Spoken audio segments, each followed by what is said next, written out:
What is going on, Ravens flock, and welcome back here again to another episode of the Ravens Way podcast.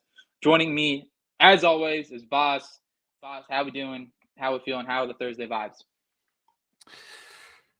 Thursday vibes are not great. A beautiful change of weather here the last couple of days. Unfortunately, I am personally discouraged by the Ravens' choices in the first wave of free agency, and I'm concerned that they have in a worse position than they were a week ago, with more holes than they had, more needs, and less flexibility. Um, but I guess we should start with the departures. Yeah. So, starting us at the top, Patrick Queen to the Pittsburgh Steelers. No surprise that he did not return back into Baltimore, especially at the 13 APY number. Um, you know, he's a nice player. Roquan Smith got him a little extra money there. Um, and I'm certainly glad to go back. I guess go back to being a Patrick Queen hater like I was in 2020. I guess. Yeah.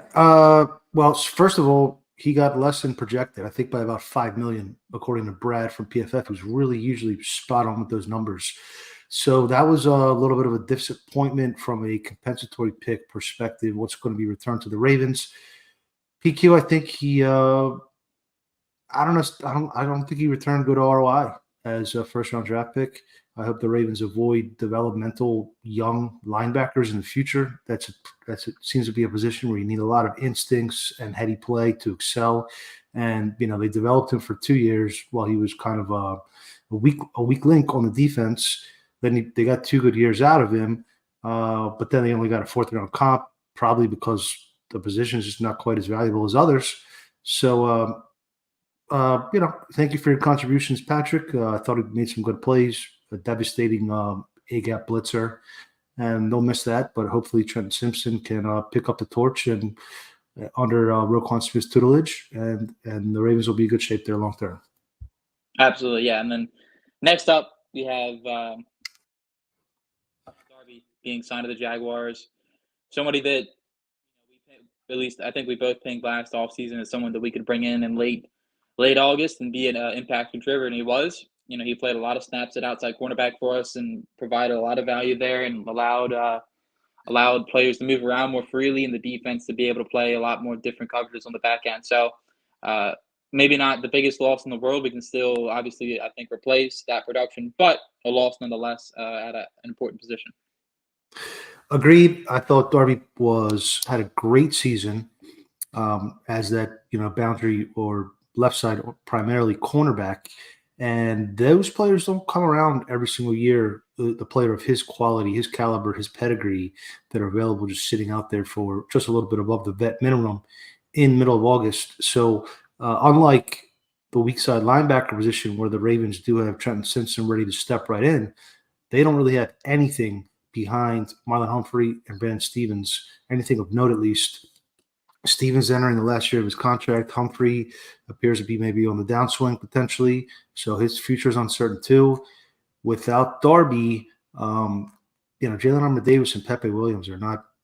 They should be bubble guys, and maybe the Ravens can get away without having a full blown two deep at all three cornerback spots because Kyle Hamilton does play so well as a big nickel, but you need at least a third corner that can play on the perimeter. There's slim chance that Humphrey and Stevens are both going to make it through the whole year unscathed and play every single snap. And so I think that's potentially a first round, second round pick to be able to not sustain a loss there compared to what Darby brought you last year. For sure. And then moving on to Morgan Moses as well, was traded away. The Ravens move up a couple spots in the fourth round. Uh, Starting offensive linemen, especially tackles, don't grow on trees.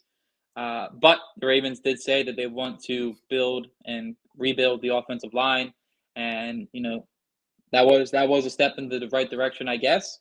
We'll see what his replacement looks like in a couple of weeks, but you know, he just I don't think he was athletic enough at this point in his career, especially with the injury piling on and then consistently having to rotate. Um, I don't think he would have been able to consistently hold up in one-on-one pass protection. I think that's kind of the theme going to be moving forward is these offensive linemen being able to hold up in pass protection. So and being more athletic as well. Yeah, I certainly see that perspective. I'm not sure if Daniel Faalele brings you an upgrade in athleticism, um, or necessarily the guy that they're going to pick at some point in the draft. I would have kept Moses. I thought his cap hit was reasonable. I thought he was the second or third best lineman on the team last year. 20th best offensive tackle in pass block win rate per next gen stats. I thought he actually was maybe their best zone blocker last year. He is getting older. He is getting hurt. Missed a couple games or battled through an injury. I think he missed one game. I don't think you necessarily need to replace him. I'm semi confident in Faalele. However, I do have a problem with getting younger and less expensive at offensive tackles. You can get older and more expensive at running back. Yeah, we'll hit that topic, but just We rounding out the will. log. We definitely will. Yeah, trying to think, is there anybody else we lost of Simpson. I got the whole list here. John Simpson? I'll cue you up. Simpson. John Simpson, most average starting guard in the league. He has some nice highlights, and he seems like a nice guy, and good for him. Good for him getting the $9 million. But it's not shaken. Yeah, Not shaken. I agree. I don't think that's a big loss. He played pretty well, brought some physicality, but he also got a lot of penalties, and he was paid pretty well, $6 million a year. So that should get the Ravens back a 6th-round comp. Maybe this is a situation where the Ravens have shown their ability to rehabilitate offensive guards, and maybe you can get the next John Simpson who comes here, who has a pretty good ceiling, and on a 1-year deal. Maybe that's a pipeline, but I'm not too concerned. I think the guards are going to be okay with Ben Cleveland and Andrew Voorhees potentially. For sure. And then go ahead. Yeah, I got him. Devin Duvernay to the Jaguars on a little bit of special teams contract. I think that also nets us back a 6th-round comp pick or 7th-round comp pick. Yep. I know the Ravens are almost maxed. I think the Ravens are maxed out now, correct? If I'm not mistaken, on comp picks. Four max. So yeah. Hopefully, well, maybe not hopefully, but hypothetically, some of the guys that are still hanging out there could sign, and then they would get a better comp pick, and that would kind of push, Duvernay and Darby and Simpson maybe off the equation. For sure. And then Gus Edwards, the Gus Bus, back to the Rominator, back to Harbaugh, another Harbaugh over in the Chargers. I thought that was a nice sign for the Chargers. They needed a running back that could run between the tackles and run downhill. And obviously with the new look offense they'll have, excited for him.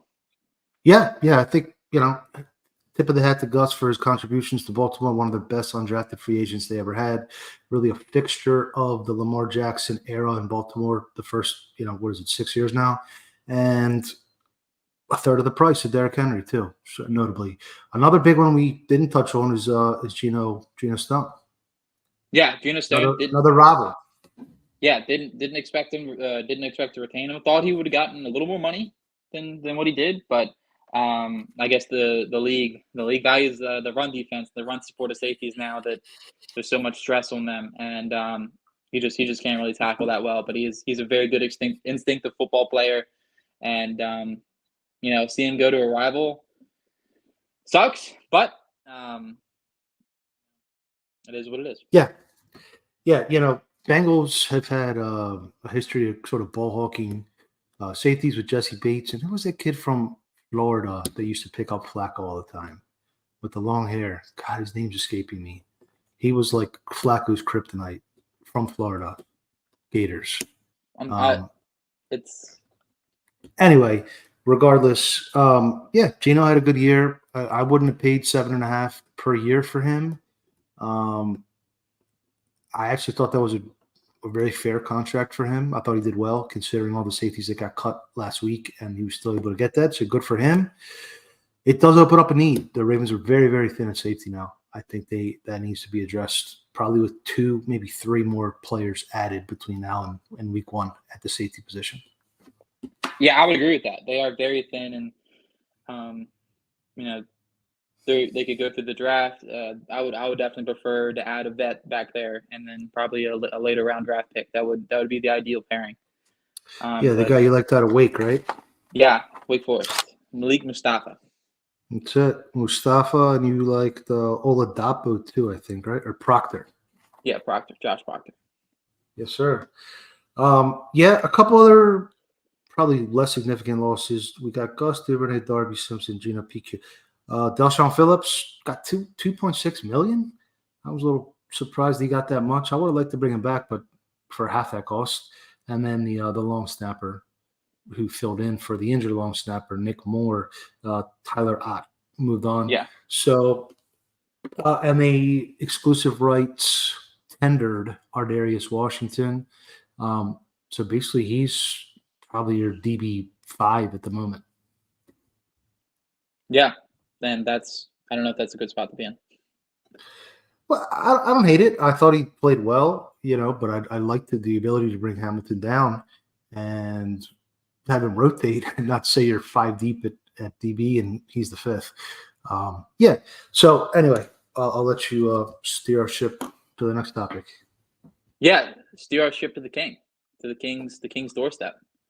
We missed a couple actually. Should we missed all the guys that they cut. So we. Oh, yeah. Yeah. So Tybo, yep. $5.5 million. He's been on NFI since this time last year. No big loss. But Beckham Jr. released. We kind of saw the writing on the wall. But again, I think this is a legitimate loss. And we've debated it and a little bit. Per Next Gen Stats, he was the 24th best wide receiver in the NFL last season. And apparently they have something called receiver tracking, where it's a combination of contested catches, yards after the catch, and open percentage, essentially separation. So he wasn't the driving force of the offense last year, but he needs to be replaced with a comparable talent, like a top 50 wide receiver, hypothetically, in my view. Yeah, I would agree with that.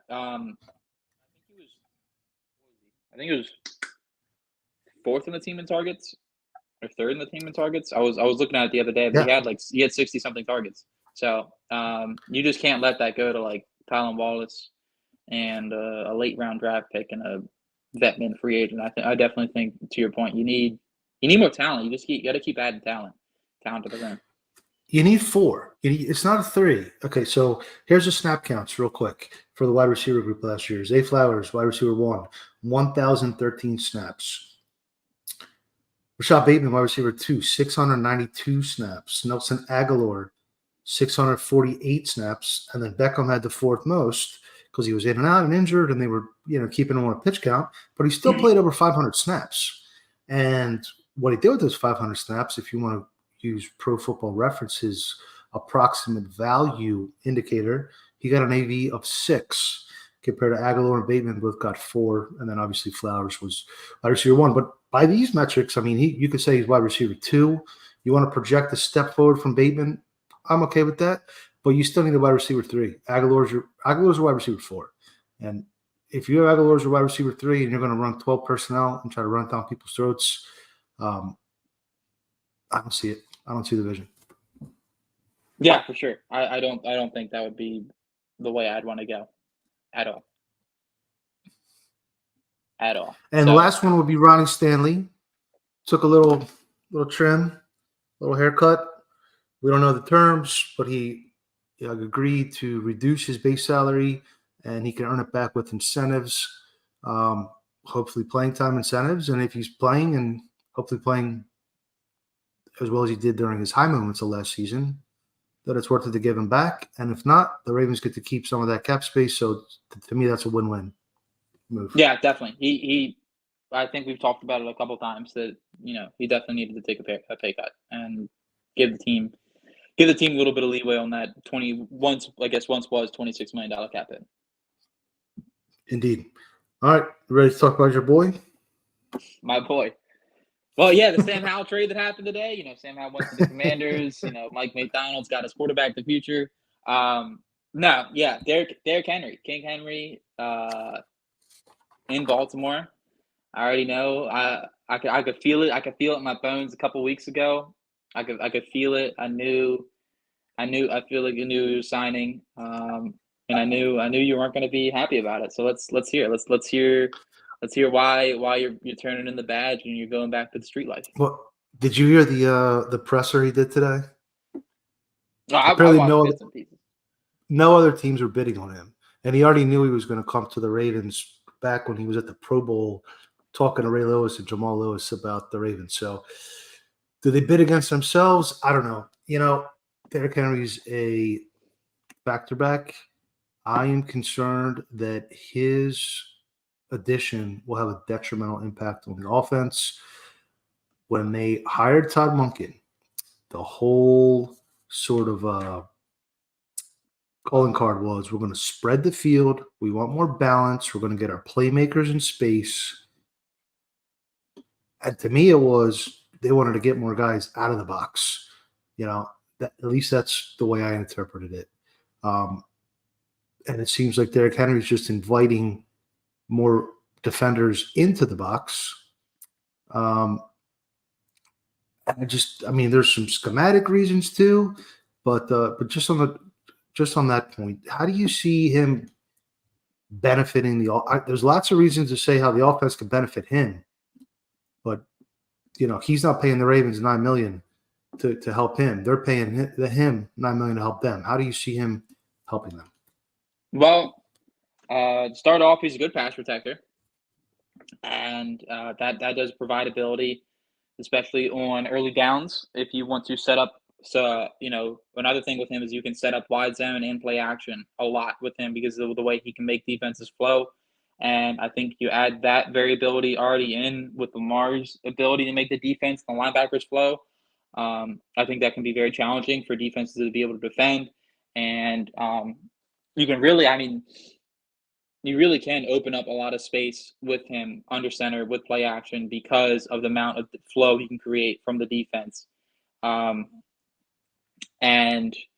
you have the defensive ends. It's already so much for the defensive end on the play action side to have to sit there and stay for Lamar Jackson. But if you have Derrick Henry going, they're gonna probably have to commit either the quarterback or the running back, and that's gonna allow for some really explosive plays to be able to be made.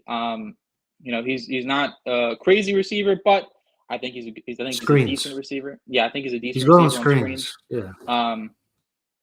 And just speaking of the runner himself, he is a guy that you're probably going to give a good amount of carries to get going. But when he does get going, man, it's fun. It is special to see. He's certainly one of the best running backs of our decade, as far as I'm concerned. And yeah. I'm looking forward to it. It's just the 30-year-old running back with 2,000 carries, and you already have the number one rushing offense in the league. The Ravens have had the number one rushing offense in 3 of the last 5 years. In the other 2 years, they were second and they were third. And that includes the year when they had Latavius Murray and Devontae Freeman and Tyree Phillips rotating with Alejandro Villanueva at tackle. And you could go back to the 2018 season, and they had the 30th or 31st best rushing offense. And then the bye week comes, and then there's a change of quarterback, the same running backs, the same offensive line, except they did finally put Orlando Brown in there. And then they were the number one rushing offense. So I feel like they're just leaving. They have a built-in efficiency that they're leaving on the table and just saying, well, Lamar can elevate Jag running backs to a high level, to a Super Bowl level, but we want even more than that. And I have a couple issues, but one issue is just it doesn't work in the playoffs. It doesn't work in the playoffs. The spacing is off. When you're a run-dominant team that can't hit them over the top, the spacing is off. And people point to too high. And the league is going more towards too high, but the defensive coordinators playing against the Ravens are not. Steve Spagnuolo called more blitzes in the conference championship game than he has in any other game since he's been in K-City. Lamar was 5 of 15 against single high in the championship game. And I don't see how Henry solves any of those problems. And in fact, I think he might make them worse because they're going to Harbaugh, his prior is pound the rock, pound the rock. They're going to have to give him touches. He's a volume based runner. They're going to be less equipped for the instance if they do have to chase points, and they're going to have less resources to get the players they need to maintain that or even bolster that because they paid him.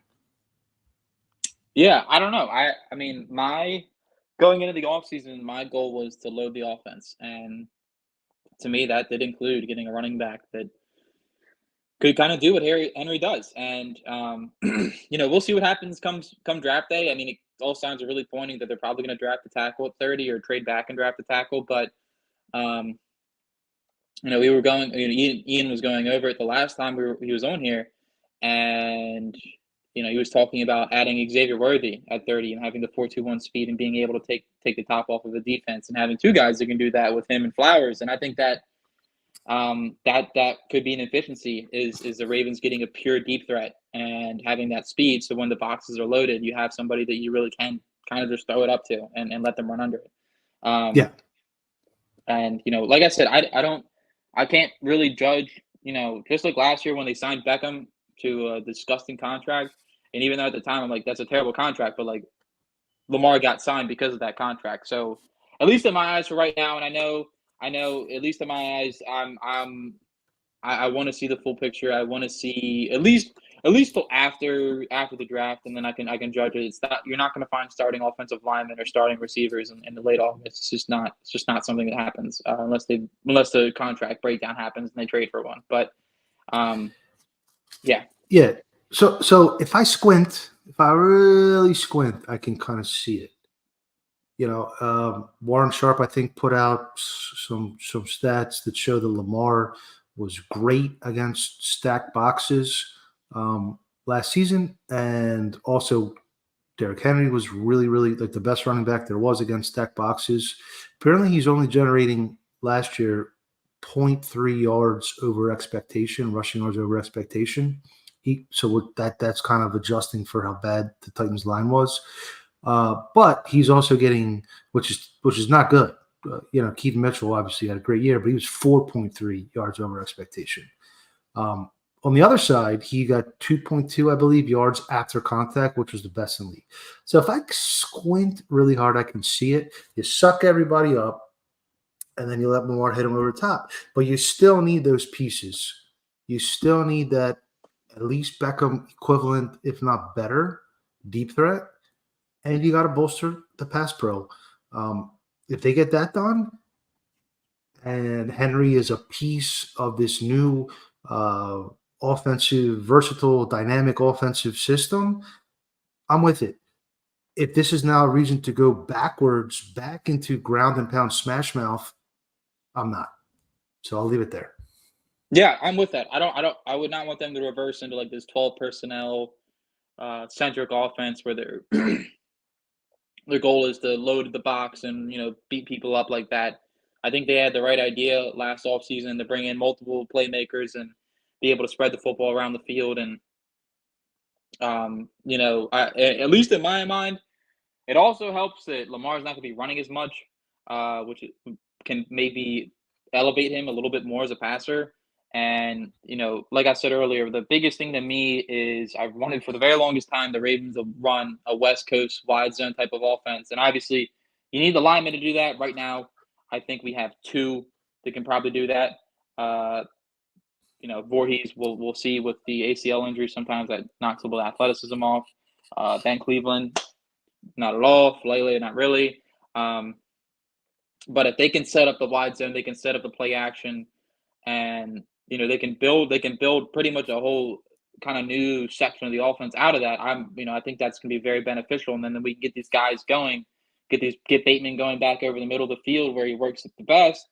I think it can come together very nicely. But obviously, to your point, there's a lot of things that need to happen. There needs to be offensive additions. I mean, mainly, we have so many needs, and I've been thinking about this for a while. But I legitimately might backfill the defense with like what we did last year and like just backfill it with vets and wait another year.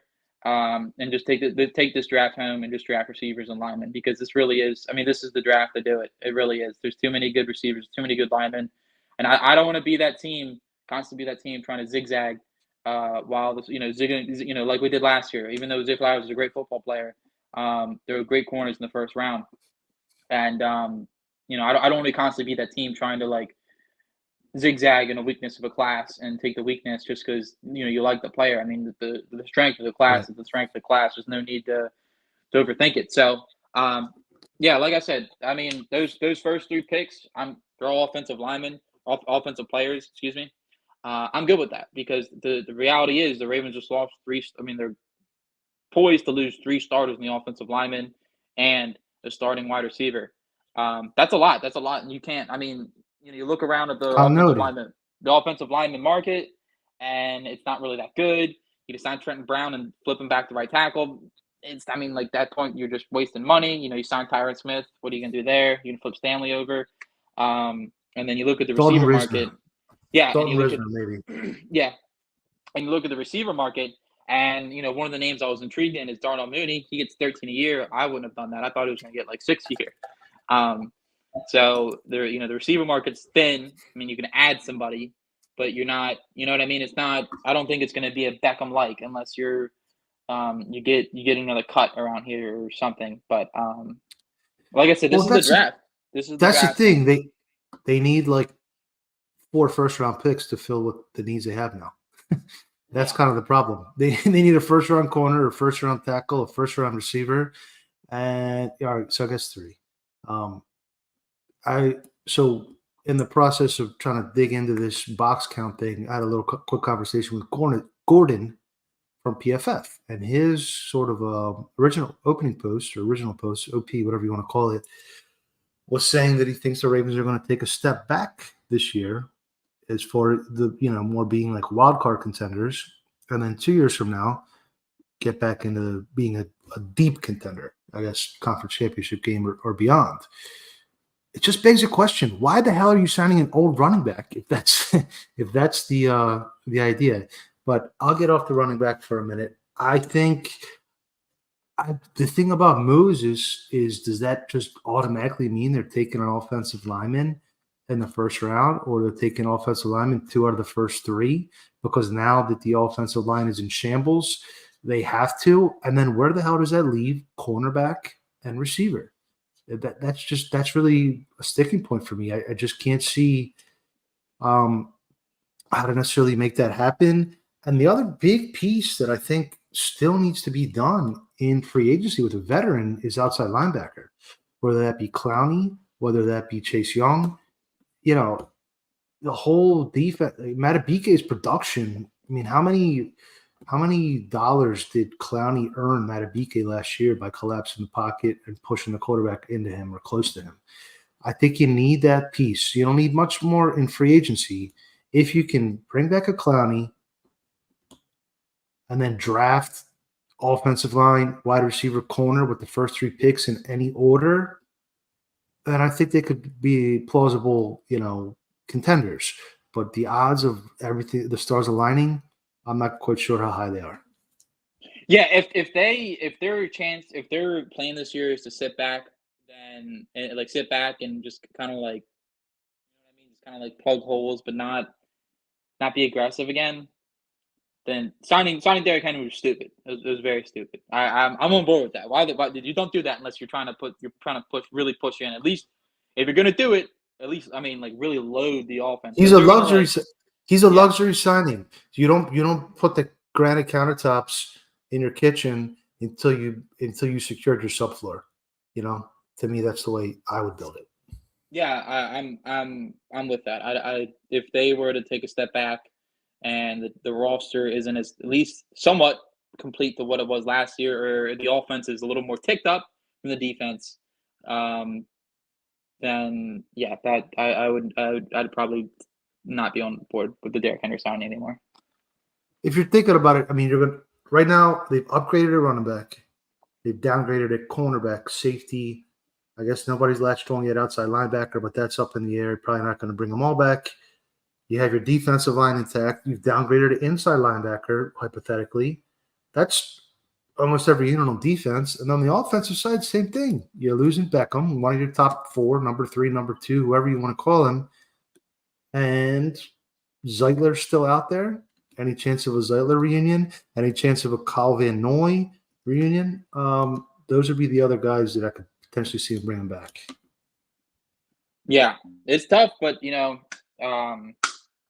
think we were in the spot last offseason as well, where they went out and they signed Odell Beckham, and we're like, well, what else can they do without and then things started getting into place, and obviously you're not going to get as lucky as finding a Jadeveon Clowney and Kyle Van Noy and Ronald Darby in August.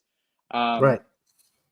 So I think they need to be a little more proactive this offseason in terms of addressing those needs. But I'm keeping my Purple Patrol cap on, and I'm trusting the front office. I'm trusting the process. I'm trusting it. I'm trusting it until they take a cornerback at 30. Then we're gonna lose trust. We're gonna lose trust. They lost my trust shooting one of their very few bullets at an old running back when they already had the number 1 rushing offense. But maybe they'll earn it back. It's a high bar to clear, Eric DeCosta. I hope you're listening. The Ravens did retain a few of their own players. The one I like the most, Malik Harrison, on a 1-year deal. I think he fills a role as a edge setter, who maybe still has a little bit of inside backer versatility, and the special teams captain. I'm assuming the terms of the deal are pretty friendly. Cassidy. We used to work together at Beatdown. I will never, ever agree with paying a running back for past performance. And I would never think the Ravens should spend the least at running back of any team in the entire NFL. It's like a black and white thing. You either think that they're already so well equipped to feature a running back that it'll boost it, or they're already at a 98 on the scale of rushing offense, and there's only 2% to gain no matter how good your running back is.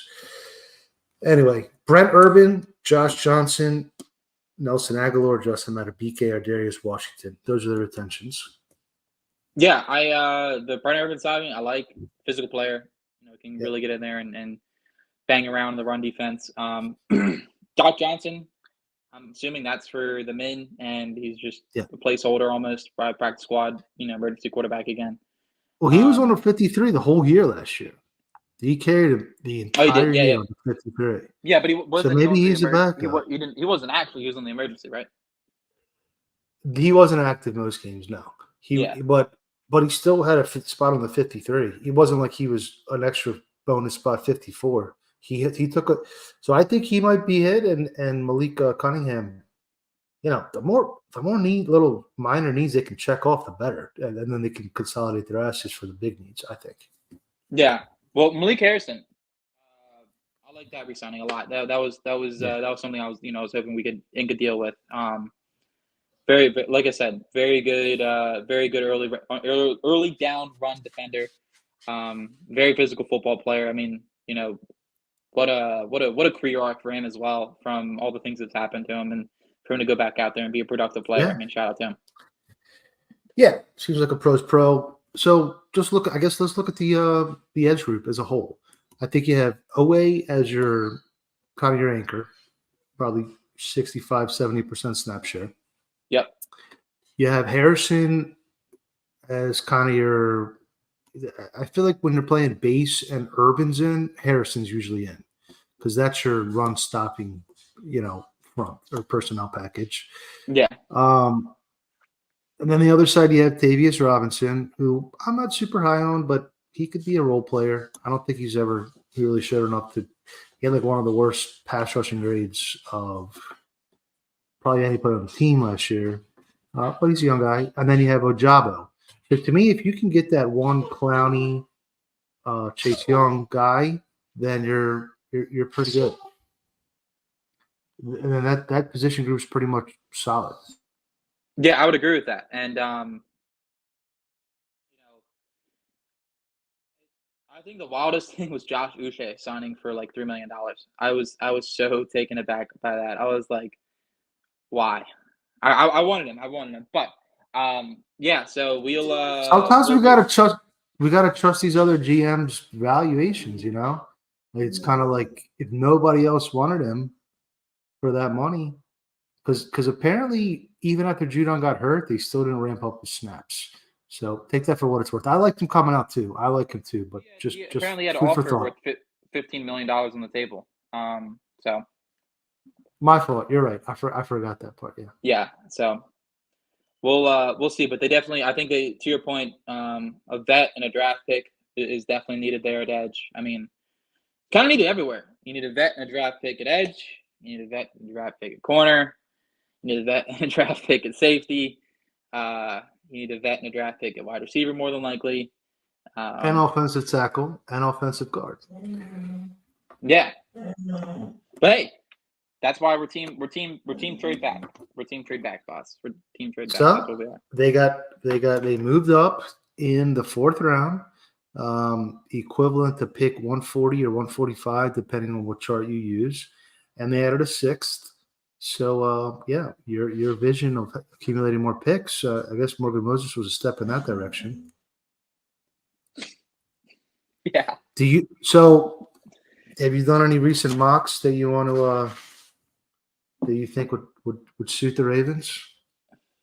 Mock drafts. The PFF, whoever runs the PFF Baltimore Ravens account, they did a mock draft where they traded back with Kansas City and then they traded back with the Raiders. I think it's Gordon. I'm pretty sure it's Gordon. Oh, it's Gordon. That no offense to Gordon, but that was bad. So I did the same thing. And at 43, we took Kieran Amadage, and then at 62, we took Leggett. At 73, which we got from the Raiders in the trade back, we took Patrick Paul. I like him. In the 4th, we took Javon Baker, Cooper Bebe, David Thomas. I know the other 3rd, we took Max Melton. Forgot to mention that. The other 3rd, we took Max Melton. So there's your corner. Your boy. Yeah. Yeah. So he's like a Tavon now, right? He's like a Tavon. Inside out versatility. I think he can do both. He can do both. He tested too good to not be able to do both. But okay. So yeah, we're the mocks are rolling. I mean, get me in the war room. All right. So how do you, honest assessment? How do you feel about the offensive guard situation? How high do they need a pick? How high? I mean, I guess in the top 100 and what is it? 13, 112, within one of the first 4 picks. Yeah, but within one of the first 4 picks. Okay. I feel okay, but I just some of those redshirt guys, they scare me. They really do scare me. Yeah, no, I hear that. Yeah, I would say moving forward, again, give me your moving forward plan, but I think you got to find the cap space to get an edge. Whether it's Clowney, whether it's even if it's like a Bud Dupree or somebody. I mean, you got to get a veteran presence there. I hope it's a guy with a Clowney type of ceiling. And then I kind of feel like corner and wide receiver are still more pressing needs, or at least equal to offensive line. I do. So I know probably a lot of people disagree with that and they see the strength of the class, but that doesn't necessarily mean that the strength of the class is going to materialize when you're on the clock. It doesn't always quite work out that way. We saw it in 2020 when there was a great receiver draft and the Ravens didn't get until Devin Duvernay were, in the compensatory range. Jordan Morgan, thoughts? Nope. Yeah. I was talking with Ian last time he was on here, and he said that he doesn't think Jordan Morgan can translate as tackle at the next level, just because he didn't say that, but that's what he's insinuating. You're saying the short arms plus the lack of power, and Jordan Morgan's a good athlete, and I think Jordan Morgan's best spot's probably going to be at guard, but I don't think he has the arm length nor the power to be able to stick at left tackle. So just. I think I keep coming back to it, and with doing with Ian. I'm a Dodge man. 36-inch arms is just 6'5", 36-inch arms is all you want. All you want, all you need, and he's got all the power in the world. Ivy League. I'm an Ivy League mind. Yeah, and an Ivy League mind. I mean that you got Ian said he was a build a tackle. That's what he called him, a build a tackle. I heard that. That was good. Yeah. So you're taking him in the second. He ain't gonna be there, but yeah, he'll be gone in the top 40, but that's okay. It's I don't know. It's a perplexing situation. Could have went a lot of different ways. Would have felt a lot better if they roll with Justice Hill as the RB1 and save that cap space. But I can't do Justice Hill. It is what it is. I can't. Look, if you said Zach Moss for $4 million, I'd have been fine. They had the number one They had the number one rushing offense in the league last year, man. With Justice Hill as the RB1. I don't want Gus back. I appreciate his time here, but it was time. Right. It was Zach. Look, it was Zach Moss for $4 million. I think that was the move to make. He's okay. I think Henry's a bigger difference maker than Moss. Yeah, I guess he was a difference maker. I guess Moss was they were both up there in pass blocking, weren't they? I think Moss was up there in pass blocking too. Yeah, Cassidy's right. Justice Hill is whack. He's whack. Justice Hill is the most underrated Raven in the history of the Ravens. 66 yards in the divisional round of the playoff game, rushing. Nobody remembers that. They just won a bell cow. They just won a name, and I think it was a mistake. But time will tell. We'll finish with this. Would the Ravens have won the championship game with Derrick Henry? No. That's bullshit. They would have lost. They would have lost by more. I don't buy that. Well, it's not the same though. But will they win the next championship game with Derrick Henry, but without Odell Beckham, Morgan Moses, potentially Jadeveon Clowney, Kevin Zeitler, Patrick Queen, Ronald Darby? That's the question. You can't go backwards and let's just add this player to the roster. It didn't happen, and now you're looking at a new roster where the defense is not going to be as good, where you're not going to have a whiz kid defensive coordinator. And the Ravens solution is to double down with a running back. It just it doesn't add up for me. But long off season to go, and they get that big time receiver and bolster the O-line in the draft, and maybe figure out pass defenders in the third wave of free agency, and they got a puncher's chance. Yeah, we'll see. We will see. I don't know. I don't think the Henry move precludes others. Just my opinion. You got to pay that money. That money's got to come from somewhere. It's got to come from somewhere. I'm canceling out the Queen and the Henry signing as one. I don't know, bro. I would rather cancel out the Queen and the Clowney signing for Henry's contract. That would be a good swap for me. We'll see. Look, would you rather look. If you same money, same exact money, Derrick Henry or Jadeveon Clowney, who you take it? Probably Clowney. Okay. But look, Chase Young, he's going to be in Baltimore within the month. He'll be a Raven, and all of our problems will be fixed. That's how I see it. How much money can we look? I want them to leverage the cap again. I really do. I want them to go crazy with the restructures and leverage the cap, and then sign Gilmore and Chase Young and go to the draft.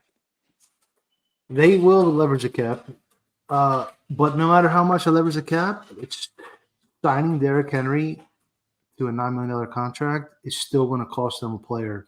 Maybe not this year, but at some point, maybe it's Brandon Stevens, maybe it's Kyle Hamilton. But they got to pay that money back somehow. It's not a direct, exchange of players, but they got to pay it. There's no two ways about it. So I don't know. People just need to remember that and look at that through those eyes. I'm probably one of the only people that is adamantly against this move, but I got to stand on what I believe in, and I just don't see the upside of adding a high-paid running back to what was the NFL's best rushing offense with running back by committee. I just don't.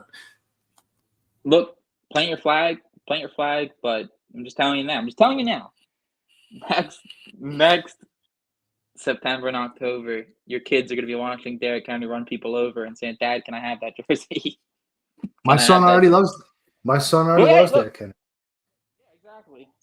And he knows what he's talking about. So come on, but my daughter's pissed. But my daughter's pissed off that they let Ronald Darby. I'd rather have Ronald Darby than Derrick Henry. I mean, yeah. I mean, as far as the drop off at the position, I think it's a no-brainer. But we'll leave it there. I don't know. I'm not going to beat her up too much. I said my piece. He signed. He wore a purple suit. We'll see how it goes now.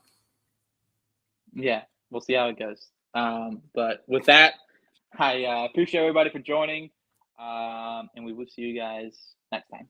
Peace.